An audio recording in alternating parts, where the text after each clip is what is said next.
36 வருட அனுபவம் 23 கிளைகள் கொண்ட சுற்றுலா நிறுவனம் ஸ்ரீ முருகன் டிராவல் ஏஜென்சி. தொடர்புக்கு ஸ்ரீமுருகன்டிராவல்.com.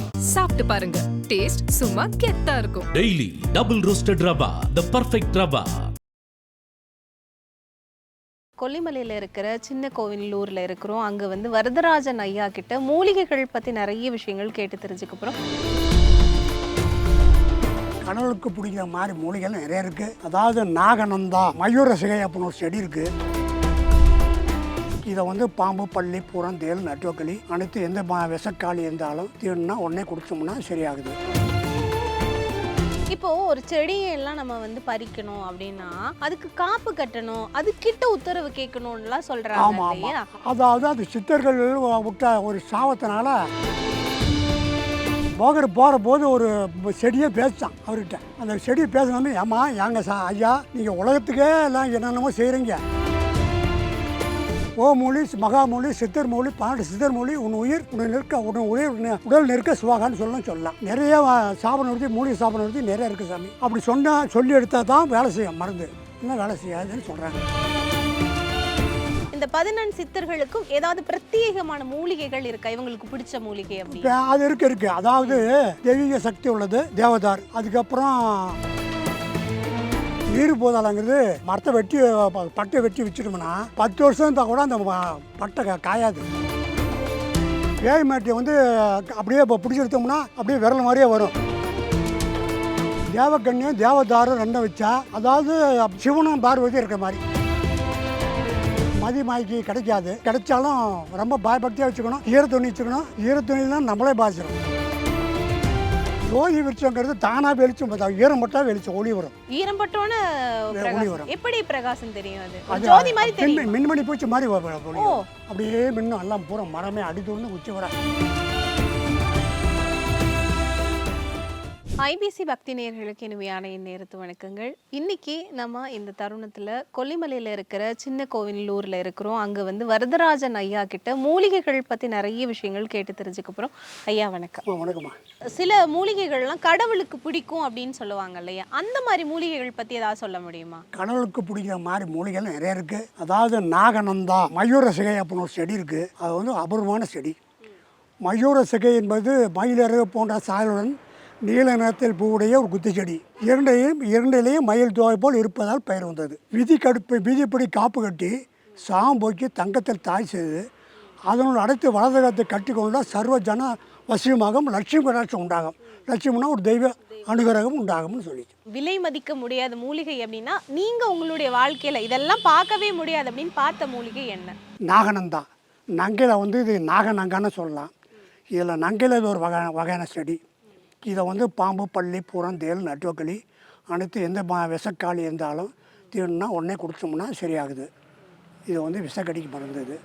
பெரிய நங்கை அதே மாதிரி தான். அதில் இதோட 9 வகை சேர்ந்து கொடுத்தோம்னா சிறிய நங்கை, பெரிய நங்கை, நாகநந்தா, சிறுகுறிஞ்சா, கடகொடி, எட்டிப்பட்ட, சங்கவேறு, வெள்ளரிகு, பறங்கிப்பட்ட 9 வகை. இதை 9 வகையும் கொடுத்தோம்னா கருமேக, செம்மேகம், புற்று, பிளவை, கண்டமாலை, தொடவாலை, வெப்பழுதி, கண்ணேசி, நாசி புற்று, லிங்க புற்று, கிறந்த புண்ணு, பாதவுடி, பரங்கி புண்ணு, சோனியபாதம், பித்தம் 40, வாயு 9, சோழப்பட்டம் தேரும் அப்படின்னு புக்கில் போட்டிருக்கு. இப்போ ஒரு செடியெல்லாம் நம்ம பறிக்கணும் அப்படின்னா அதுக்கு காப்பு கட்டணும், அது கிட்ட உத்தரவு கேட்கணும்லாம் சொல்றாங்க இல்லையா, அது எதுக்காக ஐயா? அது எப்படி நம்ம கேட்கணும்? அதாவது அது சித்தர்கள் விட்ட ஒரு சாபத்தினால அந்த சாபத்தை விமர்சனம் பண்ணுறோம். இப்போ ஒரு சித்தர்கள் ஒருத்தருக்கு உடம்பே தேகமே ஒரு அக்னி மாதிரி எல்லாம் புண்ணு. போகர் சொன்னாராம். போகர் போகிற போது ஒரு செடியை பேசிட்டான் அவர்கிட்ட.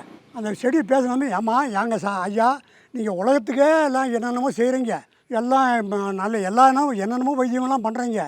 உங்கள் உடம்புல இருக்கிற வியாதியை நீங்களே தேக்க முடியலையே, எங்களெல்லாம் வச்சு பயன்படுத்தலாம்ல அப்படின்னுச்சான்.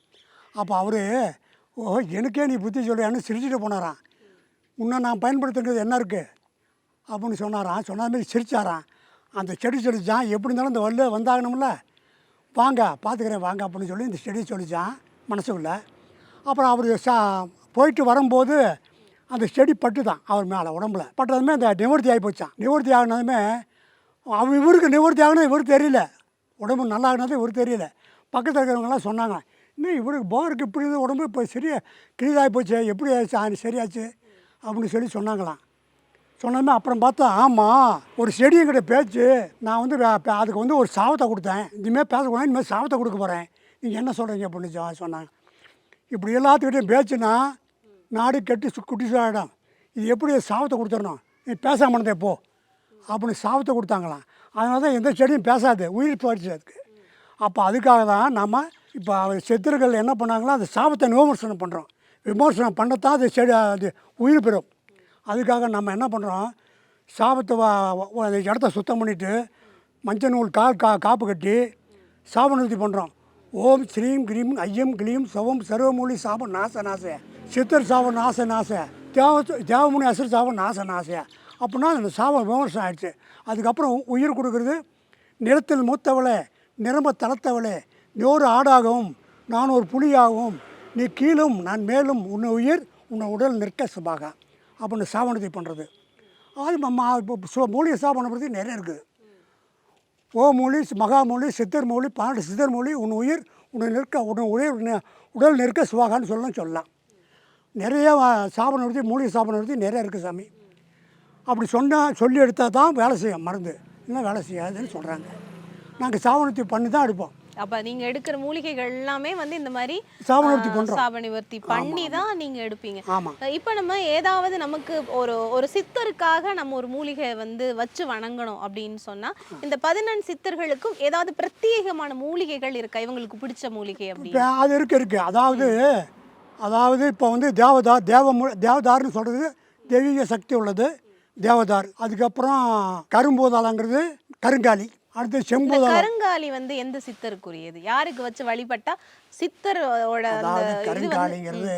ஏன்னா நிறைய கருங்காலி பத்தி பேசுறாங்க, நிறைய விற்பனை எல்லாம் நடக்குது, அதை பத்தி கொஞ்சம் சொல்லுங்க. அது வந்து கருங்காலிங்கிறது பூதத்தை கூட அடக்கூடிய சக்தி உண்டு. பேய் பிசாசு பில்லி சூனி ஏவல் திருஷ்டி அனைத்தும் நெருக்க அளவுக்கு பண்ணும்.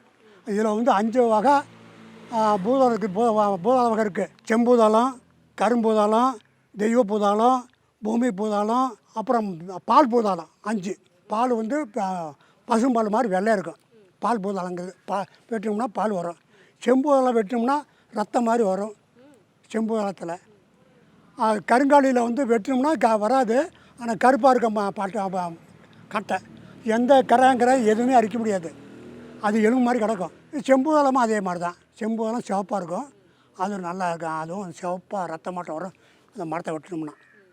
இப்படிலாம் இருக்குமா. பூமி பூதாளம் பூமிக்குள்ளே வந்து வரும், அது வந்து ஒரு காலம் மாதிரி வரும், அது பூமி பூதாளம். நீர் பூதாளங்கிறது மரத்தை வெட்டி பட்டை வெட்டி வச்சுட்டோம்னா 10 வருஷம் இருந்தால் கூட அந்த பட்டை காயாது, குத்துனோம்னா தண்ணி வரும். எப்போட வச்சுருக்கேன் வீட்டில் இருக்குது. அது அதாவது நீர் பூதாளம். தெய்வ பூதாளம் வந்து தேவதார்னு சொல்கிறோமே, அதான் தெய்வ பூதாளம். அதை உடச்சி நெருப்பு வச்சோம்னா பிடிச்சிக்கும். நெருப்பு கற்பூரம் மாதிரி எரியும். கற்பூரம் மாதிரி எரியும்.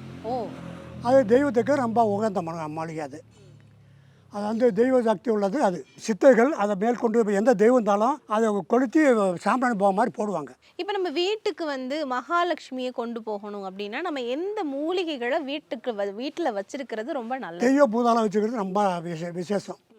லட்சுமி கடாட்சம், ஜனவசியம், வாணியம் முதலே கரைகளை பழிதம். அதாவது தொழில் முறைக்கு வீட்டில் வந்து காற்று கருப்பு அண்டாததுக்கு விற்கணும்னு சொன்னால் தேவதார் தான். தெய்வ பூதாளம் அதை பற்றி சொல்கிறது தேவதார்னு சொல்லலாம்.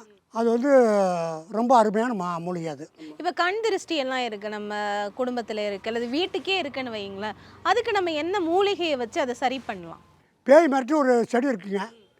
பேய் மிரட்டி வந்து அப்படியே இப்போ பிடிச்சி எடுத்தோம்னா அப்படியே விரல் மாதிரியே வரும்.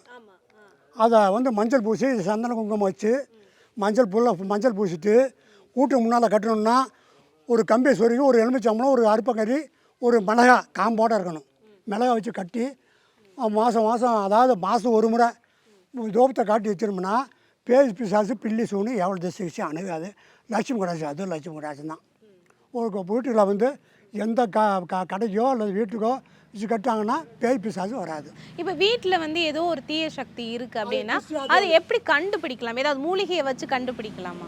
அது மூலிகை வச்சு கண்டுபிடிப்பாங்க. தீய சக்திக்குதுன்னா அது வந்து மை செய்கிறவங்க தான் வச்சு கண்டுபிடிக்க முடியும். இல்லைன்னா பார்க்கும்போதே கொஞ்சம் சரியில்லை, இது வீட்டில் வந்து உடம்பு சரியில்லாத போச்சு, காற்று கருப்பு இருக்குது, பில்லி சூனி இருக்குதுன்னு அவங்க தெரிஞ்சுட்டாங்கன்னா, இப்போ நமக்கு அந்த நம்ம மூலிகைலாம் கொடுத்தோம்னா அதை வச்சு இது பண்ணாங்கன்னா சரியாக போகுது. சரியா போயிடும். ஆமாம், நம்ம இப்போ வந்து இப்போ சொன்னோம்ல, கரும்புதாளம், செம்புதாளம், தேவதாரு, நீர் பூதாளம், பூமி பூதாளம், இந்த 5 வச்சு பண்ணோம்னாவே பஞ்சபூதமும் அடக்கம். இப்போ சிவனுக்கு ரொம்ப பிடிச்ச மூலிகை, இந்த மூலிகையை வச்சு நம்ம சிவனை வந்து ஓம் நமச்சிவாய அப்படின்னு சொன்னோம்னா அவரே வருவார் அப்படின்னா, அப்படி ஏதாவது விசேஷ மூலிகை இருக்கா? அதாவது அப்படியே இருக்குது. தேவக்கண்ணின்னு ஒரு மூலிகை இருக்குது. தேவக்கண்ணினா தெய்வ சக்தி உள்ளது தான். அதுவும் தேவக்கண்ணி, அதே தேவதாரு. தேவக்கண்ணியும் தேவதாரும் ரெண்டும் வச்சா, அதாவது சிவனும் பார்வதி இருக்கிற மாதிரி. ஓ ஆமாம், தேவக்கண்ணி அது கன்னி பொண்ணு, தேவதாருங்கிறது ஒரு ஆண். இது ரெண்டுமே வச்சு பூஜை பண்ணாவே ரொம்ப விசேஷம். இதே போல் வீட்டில் பணவசியம் வேணும் அப்படின்னும் போது பிரத்யேகமாக நம்ம பணப்பெட்டிக்கலையா, அல்ல கல்லாப்பெட்டிலையா, கடையில் கல்லாப்பெட்டிலையா, அல்லது வந்து இந்த மாதிரி நகைப்பெட்டிலையா போட்டு வைக்கிறதுக்கு இந்த மூலிகையெல்லாம் வச்சோம்னா பணவசியம், லட்சுமி கடாச்சம் எல்லாம் வந்து சேரும்னா அதுக்கு பிரத்யேகமாக ஏதாவது மூலிகை? அதுக்கு இப்போ இந்த மூலிகை இப்போ வந்து தேவதான்னு சொன்னேன். தேவதாரு, தேவகண்ணி 2, அதே மயூரசை வச்சோம்னா லட்சுமி கடாட்சம், ஜனவசியம் எல்லாமே கிடைக்கும். அதாவது என்ன சொல்கிறேன்னா, மயூரசகை வந்து தங்கத்தாயத்தை அடுத்து வலது காலத்தை கட்டி கொண்டால் சர்வஜன வசியமாகும், லட்சுமி கடாட்சம் உண்டாகும் அப்படின்னு சொல்கிறாங்கல்ல. இது இப்போ தேவதை இப்போ இந்த 5 பூதமே வச்சுட்டோமா, பூத வகையுமே லட்சுமி நடமாட்டம் வந்துடும். அதாவது மேற்கொண்டு இந்த இன்னொரு பூதாளம் இருக்குது, நரக பூதாளம்னா அது வைக்கக்கூடாது, அது வீட்டுக்குள்ளே கொண்டு போகக்கூடாது. என்னோட அடுத்த கேள்வி அதுதான், எந்த செடியெல்லாம் நம்ம வீட்டுக்குள்ளேயே வீட்டுக்குள்ளே கொண்டு போகக்கூடாது. அதை தவிர மற்ற பூதாளம் 5மே கொண்டு போகலாம். இப்போ பூஜையில் வச்சுக்கலாம், ஜாமி ரூமில் வைக்கணும், மற்ற இடத்த வைக்கக்கூடாது. ஜாமி ரூமில் வச்சுக்கலாம். நீ சொன்னீங்களே கல்லப்பட்டில் வச்சுக்கலாம், அது நல்லது, லட்சுமி கடாட்சம். குறிப்பாக சில மூலிகைகள்லாம் வந்து நம்மளையே மதியையே மயக்கிடும் அப்படின்னு சொல்லுவாங்களா, அப்படிப்பட்ட மூலிகைகள் பற்றி அதாவது அப்பேற்பட்ட மூலிகை வந்து அது வந்து அபூர்வமான மூலிகை, அது கிடைக்கிறது கஷ்டம். அது வந்து மதி மயக்கி நம்ம புத்தியை மாற்றிடும். மதி மயக்கி கிடைக்காது. அது கிடைக்கணும்னா கிடைச்சாலும் ரொம்ப பயப்படுத்தியாக வச்சுக்கணும். ஈரத்துணி வச்சுக்கணும். ஈரத்துணிலாம் நம்மளே பாதிச்சிடும். ஓ ஆமாம், நம்மளோட மதியை புத்தியை மாறிடும். எங்கே இருக்கு, இங்கே என்ன பண்ணுறோம், எது பண்ணுறோன்னு ஒன்றும் புரியாது. அப்படியான வேலைகளை வந்து அப்படி இருக்குது, இல்லைன்னு இல்லை. ஆனால் கண்ணுக்கு தென்படுறது கஷ்டம். அதெல்லாம் அபூர்வ மூலிகை.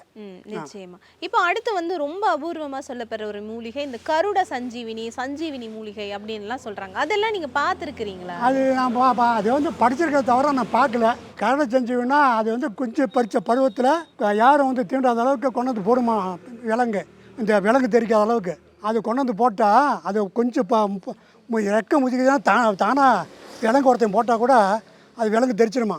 அதனால் அது எவன் விலங்கு போடுவான் அப்படிங்கிறத பார்த்து அந்த காடம் என்ன பண்ணுமா, அந்த காடம் கூண்டாக வச்சுருக்குமா அந்த செடியை செஞ்சுவி.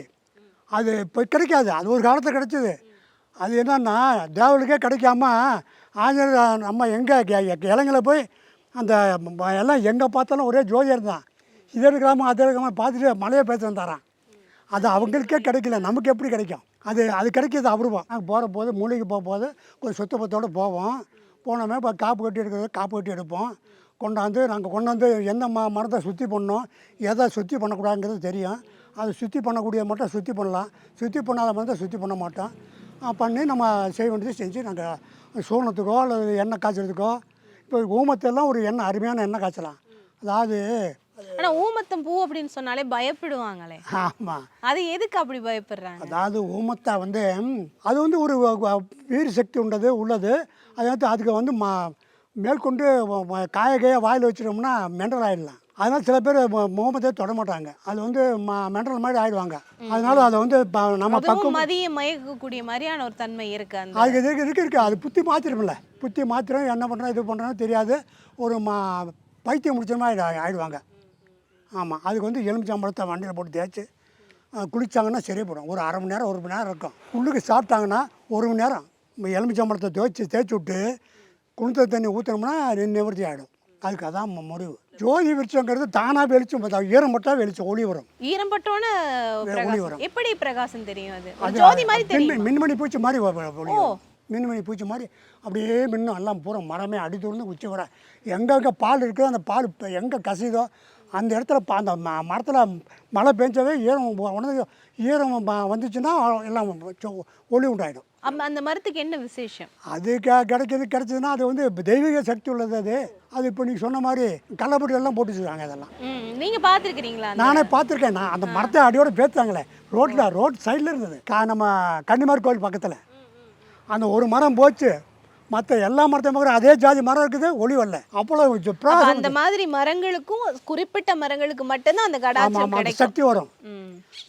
மனிதர்களை போலதான் மரங்களுக்கும் சில பேருக்கு தான் அந்த சக்திகள் அப்படிங்கிறது கிடைக்கும். இப்போ நிறைய ஆளுங்களை கொண்டு போய் காமிச்சிருக்கிறேன். இந்த கோயில் உள்ள நிறைய பேர் நேற்று பார்த்துருப்பா, ராஜெல்லாம் தங்கராசு பார்த்துருப்பா, அந்த தங்கராசுவே கொண்டு போய் காமிச்சேன். ஜோதி வச்சுட்டேன். அந்த பையனே பார்த்தாப்புல நான் உட்காந்து ஜெபம் பண்ணி தண்ணி அரைச்சி விட்டு, கோடை காலத்தில் கூட நல்லா வறட்சி காலத்துல தண்ணி மேலே இறச்சி விட்டு உட்காந்தோம்னா ஒரு அரை மணி நேரம் உட்காந்தோம்னா எல்லாம் ஊறிக்கிட்டுனா எல்லாம் எங்கே தண்ணி விட்டு அங்கெல்லாம் ஒளி எடுத்து கொடுத்துருங்க அந்த ஆளுக்கு தங்கராசுக்கு. இப்போ நம்ம மலர்கள் கொண்டு போய் கடவுளுக்கு கொடுக்குற மாதிரி ஏதாவது ஒரு மூலிகை கொண்டு போய் நம்ம வந்து ஏதாவது ஒரு கடவுளுக்கு கொடுக்கணும் அல்லது கோயிலுக்கு கொடுக்கணும்னா என்ன மூலிகையை கொடுக்கலாம்? ஏதாவது சஜஸ்ட் பண்ண?